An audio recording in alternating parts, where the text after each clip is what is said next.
Good morning. This is Dr. Thaddeus Radziłowski from the Piast Institute with one of our regular reflections on Polish history and culture in Europe and America.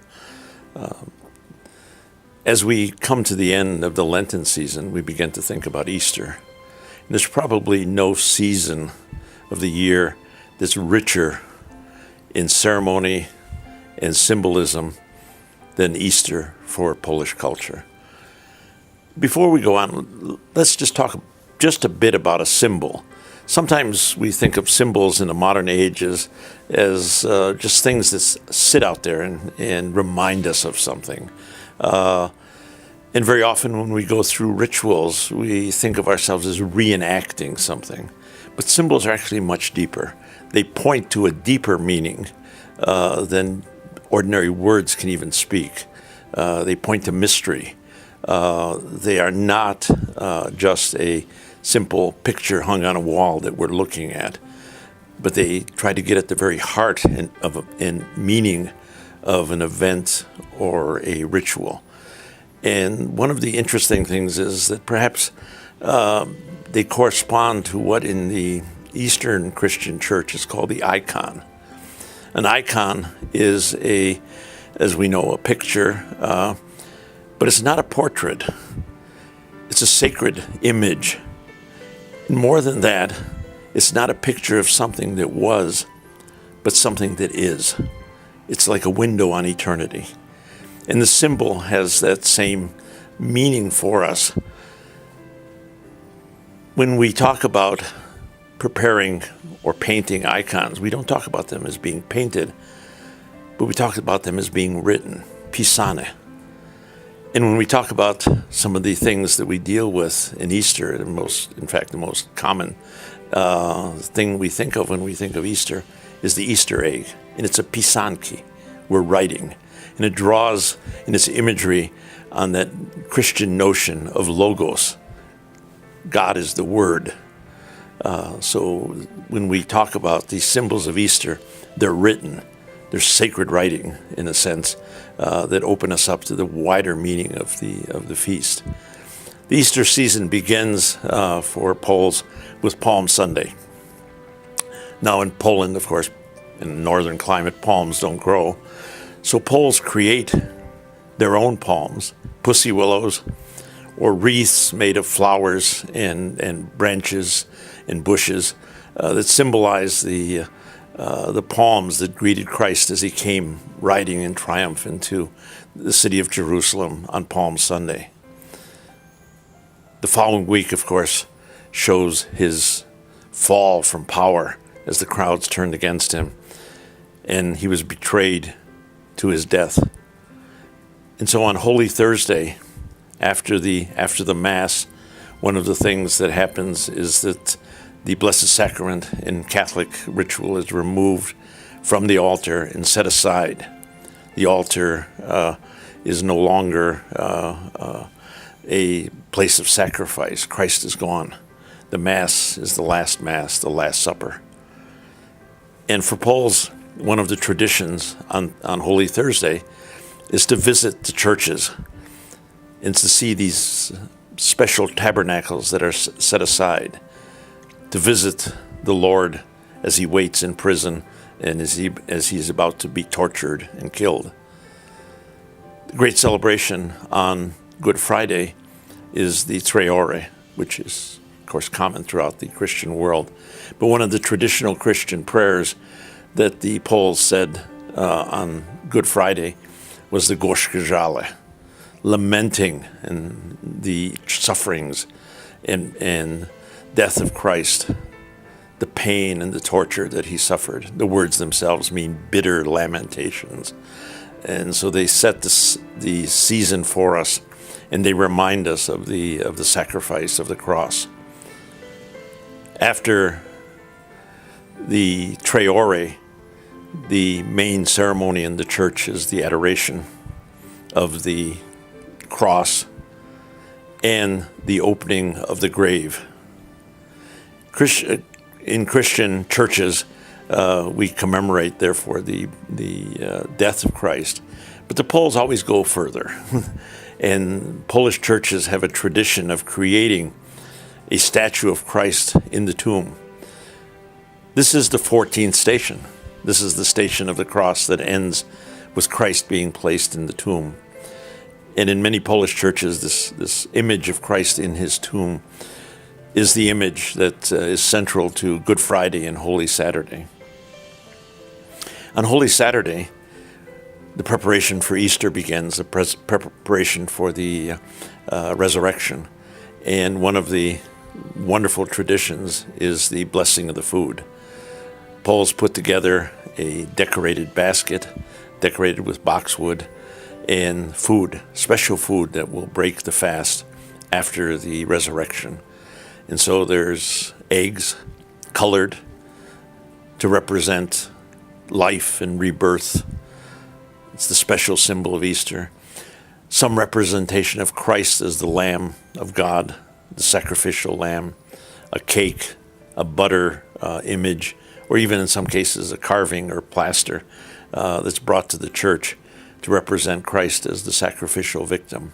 And it also reminds us of the Jewish Passover, where lamb is the major food that's eaten, symbolizing also the blood of the lambs that were placed on the door jambs of Hebrew houses in Egypt. We also have horseradish, the bitter herb of the Passover, and the herb that reminds us of the pain and bitterness of Christ's suffering. There's, of course, meat, and especially pork, sausages, hams. For some people, they represent the eating of ham represents the new covenant, as ham was forbidden under the old covenant. But it also represents richness and celebration. The foods that haven't been eaten for so long are now finally available to people to celebrate the birth of Christ. There's also salt, the basic element of the traditional Polish greeting, along with bread. And the breads are there, the traditional breads, and especially the babka, a rich egg bread cooked in usually special pans that give it a high, fluted kind of image. It's rich with eggs and fruit, and again represents the bread as the bread of life, but also again a richness in celebration of the new resurrection. Sometimes wine is included, representing the blood of Christ. In some traditions, Poles, in some parts of Poland, they include vinegar. Remember the bitterness of the gall that was presented to Christ as he was dying on the cross on the sponge. And so there are many foods that are included that are traditional. One of the traditional versions of chrzan, the horseradish, is trikwa, which is horseradish mixed with red beets, again symbolizing the blood of Christ. And this food is set aside. It's blessed in the church and then set aside. And when Poles return in the morning from resurrection Mass, the celebration begins. Christ is risen. And so they begin to eat. But before they eat, the mother takes one of the eggs that was blessed and slices it up so that every member of the family gets a piece and hands it out. Very much like the opłatek. It brings the family together, all of them sharing in the sacred egg, just as they all once shared in the opłatek bread that resembles the Eucharist. One of the things that really does characterize Polish Christianity, perhaps more than any other place in Europe, is the paraliturgies that are built around the family. These are celebrations tied intimately to the church feast, but they're celebrated in the family, and they're a mark of family unity at a time when people come together in a special way, not only to celebrate their own unity, but to celebrate their own unity in their own faith, in the celebration of the life of Christ, his birth at the Vigilia and his resurrection at the Święconka breakfast. The breakfast often starts with a soup, the biały barszcz or żurek. The first is usually the name given to the soup that's eaten at the Easter breakfast in Eastern Poland, and then żurek is the one in central, the name in Central and in Western Poland. It's a soup made with a sour rye base, and it includes the meat, the kielbasa, that was blessed on Holy Saturday. And then there are all of the things, the good things that were blessed, and many others. And one of the special places at the table is reserved for cheese dishes. Cheese also represents the goodness of the earth. And so there are cheesecakes of various kinds. In Eastern Poland, the paszka, which they share with their Eastern relatives, the Ukrainians and the Belarusians. And then there are rich cakes, layer cakes. There are cheesecakes. There are mazurkas. There's makowiec, the poppy seed. And so people celebrate. They celebrate as they don't almost any other time of the year, the special blessings of the resurrection. And so Easter is a family day when you get together and you eat, you drink, and you celebrate both the resurrection and the unity of the family.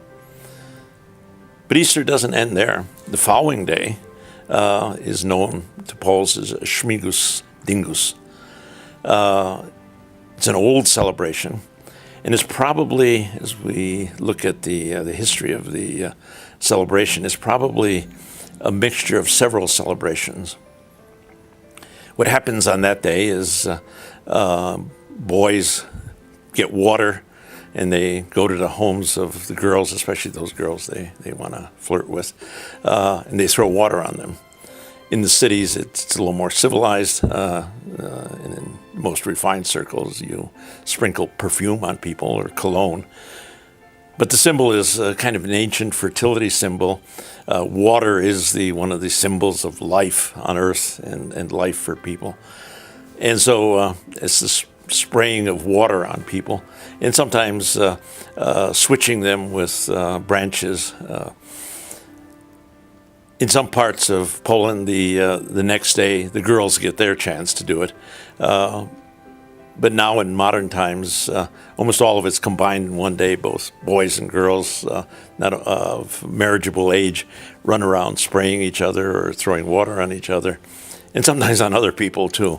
And it's celebrated actually widely in Polish America. That's actually the Śmigus part. There's a second part, the Dingus part, which was once a separate celebration. And its origin was probably in Germany. The word itself, dingoi, is an old ancient German word. And so we think it originated probably in Western Poland, and where people were in contact with German-speaking peoples. And it deals with the word ransom. Dingoi is a ransom. And so it also combined some kind of water rite or fertility rite in which a girl who was about to be sprayed or splashed would offer an egg as a ransom. And so the German word dingoi became dingus, and it comes from the word for ransom. She buys her ransom, so to speak. But the two kind of came together over time. They were very similar, and they spread widely. These are known primarily among the Poles and other Western Slavs. They're not very well known and celebrated among the Eastern Slavs. So that leads us to believe that they probably came from the western end of the Slavic settlement in Europe, and in contact with the Germans. The Czechs do it, and the Slovaks do it, and the Poles, each in their own separate way.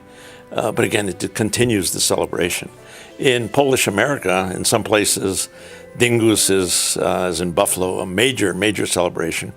in places like South Bend, Indiana. It's the start of the political season when politicians turn out and everybody goes to the Polish clubs and they eat and they listen to the politicians speak. So it's taken on different meanings, but it continues some of the same symbolism. And it continues the notion that Easter should be continued and celebrated. Easter is the end of the Great Lent, the long period of deprivation. And so that's one of the reasons why it's also so joyful. People who've been eating very sparse meals, in the old days, no meat, but also no eggs, no milk. Now suddenly could have cheese, they could have meat, they had all these wonderful things to eat, eggs. And we know from the Middle Ages how much this was looked forward to.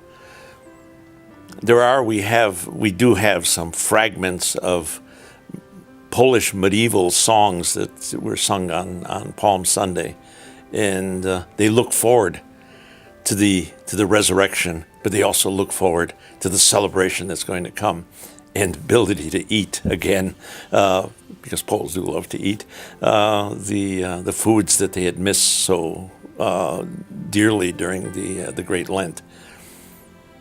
Let me give you an example of a couple of these wonderful folk, very amusing actually, folk songs, the fragments that we have from the Middle Ages. Layer cakes and stuffed kielbasi are good. Let me, Christ, taste this. Let me see these wonderful Easter delicacies. I shall praise you that you are good, Lord, when I eat some ham for breakfast. And so as we approach this feast, those of us at the Piast Institute would like to wish you a happy Easter. Wesołego Alleluja.